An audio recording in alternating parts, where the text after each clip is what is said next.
So sometimes a forward fold just isn't comfortable. The hamstrings pull or the hips don't feel quite right. So we're gonna break down a few things to make this a completely different position for you. So we're gonna come into a forward fold. And the first thing I want you to notice is that the toes are pointed straight forward, all 10 of them. And they're resting on the floor. They're not pinching and they're not trying to pull up off the floor either.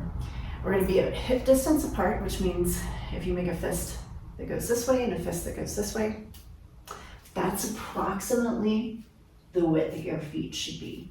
That's hip distance.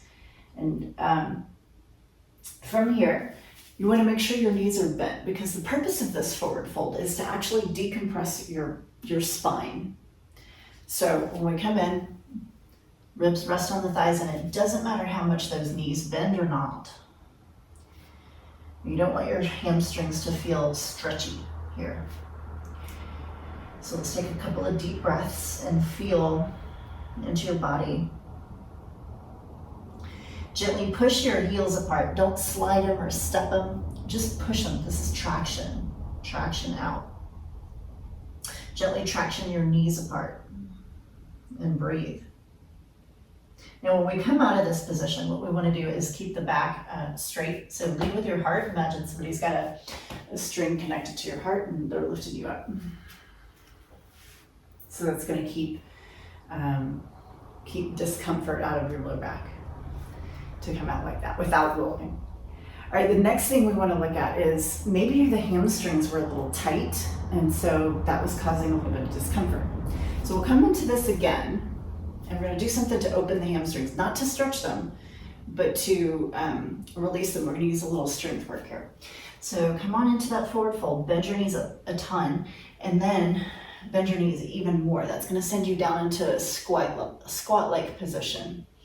You don't have to be all the way down or all the way up with your hips, but you want to have some contrast here. So up, down, up, down. And the whole key to this is that, notice my ribs and thighs do not come apart. So imagine it like a game, like my ribs and thighs can't come apart. How am I gonna get there? Breathe while you're doing this. And you're gonna feel your quads engage here.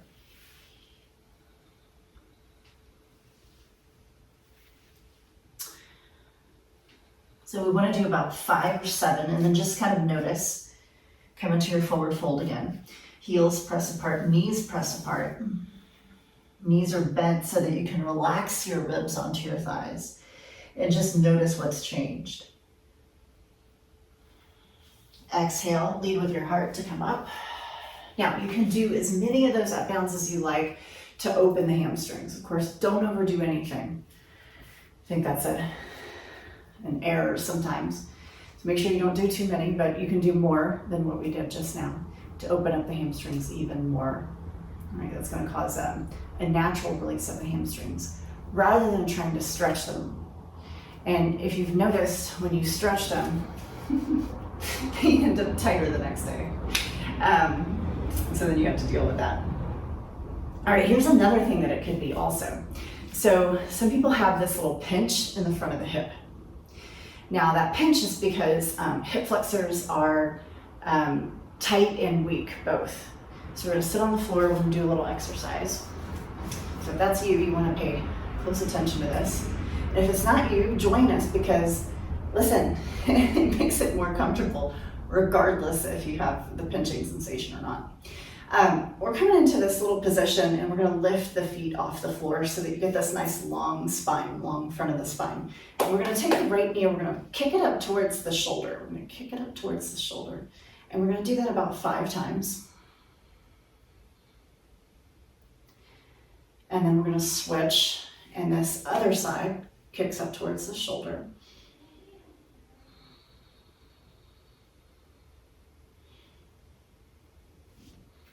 All right, now we come back into the forward fold. Front of the hips might feel a little different.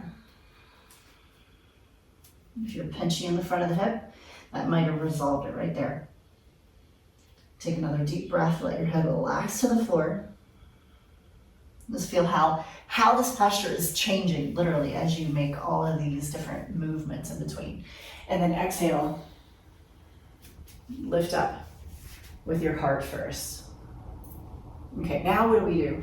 If it's still a little uncomfortable, and you know you have, like, maybe you have a rotated pelvis slightly. Maybe your pelvis is rotated a little bit forward on one side or the other side. And here's what you'll do for that.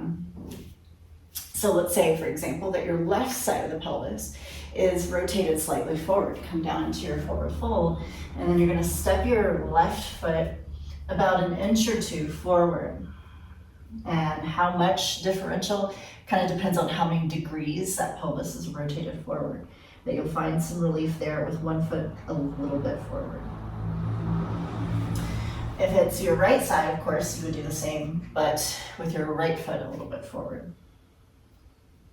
And if neither is true, you can try both and just kind of see what that feels like, just to be a little off kilter in each one. Because it can kind of also release some things in the back as well. We're going to bring the feet even with each other. And place the hands on the thighs and exhale. Come up to standing. So there's your forward fold, and I highly recommend doing this every night before you go to sleep to allow a little extra space for your vertebral discs to rehydrate overnight. All right, enjoy your practice, and I'll see you very soon. Don't forget to hit subscribe and like, and be back shortly with another video for you.